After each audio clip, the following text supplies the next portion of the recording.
Fala galera, tudo bem com vocês? Aqui quem está falando é o professor Ronieri Gomes de Língua Portuguesa e vamos com mais uma videoaula. E atenção, esse assunto é importantíssimo, cai em todas as provas de concursos e vestibulares. Semântica. Ronieri, afinal o que é semântica? Muita gente se pergunta, é o significado das palavras. Quando você vai estudar o significado das palavras, você está estudando semântica. Um conceito preliminar para você entender a questão da semântica é o sentido denotativo e conotativo. Quando você fala assim, ó, minha vida é ótima, a palavra ótima está empregada no seu sentido real, ou seja, o sentido denotativo. O sentido denotativo é o sentido real. Utilizado, por exemplo, em uma bula de remédios, você vai ter o sentido denotativo.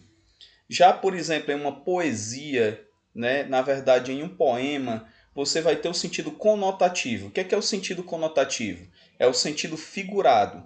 É quando uma palavra assume mais de uma significação e passa a ter um sentido diferente daquela real. Por exemplo, quando eu falo a vida é um doce, eu estou dizendo que a vida é agradável.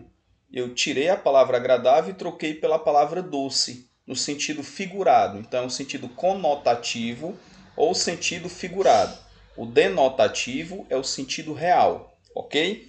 Beleza?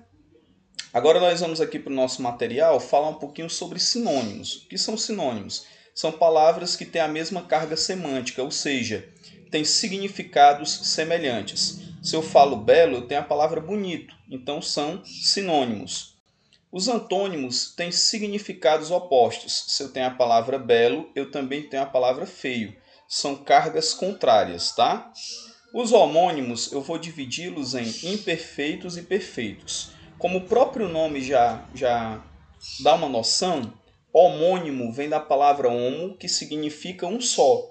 Ou seja, os homônimos vão ter alguma coisa de semelhança. Eles são divididos em imperfeitos ou perfeitos. Eu vou falar aqui logo dos perfeitos, porque pelo próprio nome já está dizendo, os perfeitos é quando uma palavra apresenta o mesmo som e a mesma escrita quando comparada com outra palavra. Por exemplo, levanto cedo.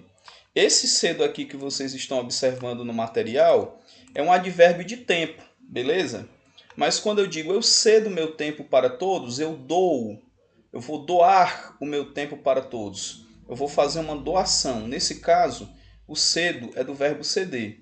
Os significados são diferentes, mas você vai concordar que o som é igual e a escrita é igual. Portanto, ele vai ser um homônimo perfeito.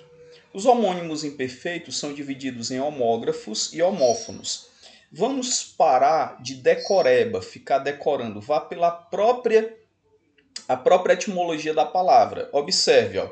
Homo é um só e grafo é escrita. É uma palavra que vai ter a mesma escrita. Se tem a mesma escrita, o som vai ser o quê? Diferente. Por exemplo, eu governo. O som aqui do é um som aberto. O governo, o som aqui é fechado. Você vai concordar comigo que a palavra governo e governo tem a mesma escrita. O que difere é o som. Mesma escrita, homo igual, grafo, escrita. Ou seja, homógrafo, beleza? Homófono. Aqui é o contrário. A escrita é diferente e o som é igual, porque homo é um só e fono é som. Ou seja, vai ter apenas um som, mas a grafia vai ser o quê, pessoal? Vai ser diferente. Por exemplo, acender é por fogo e acender é subir e elevar.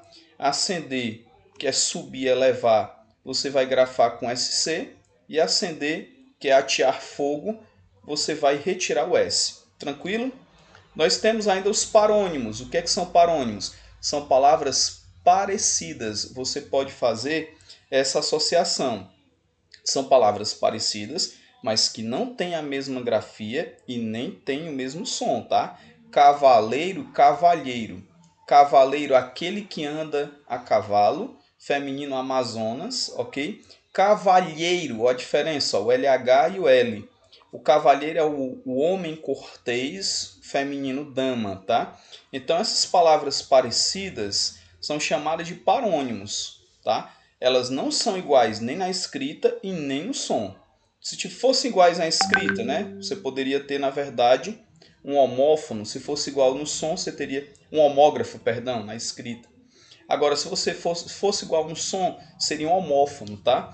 Então, o parônimo não. O parônimo ele tem essa diferença, é apenas um som parecido, tranquilo? E nós temos os hiperônimos.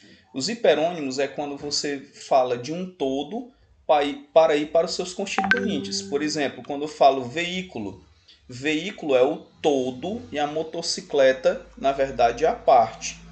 Eu saí do todo para a parte, eu tenho, na verdade, um hiperônimo, certo?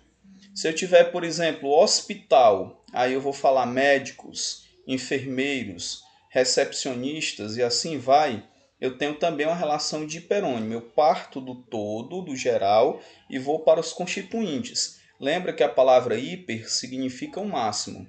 O hipônimo já é o contrário, o hipo é pouco, né? O hipônimo eu parto de um constituinte para o todo. Por exemplo, motocicleta é a parte que vai para veículo, que é o todo, beleza?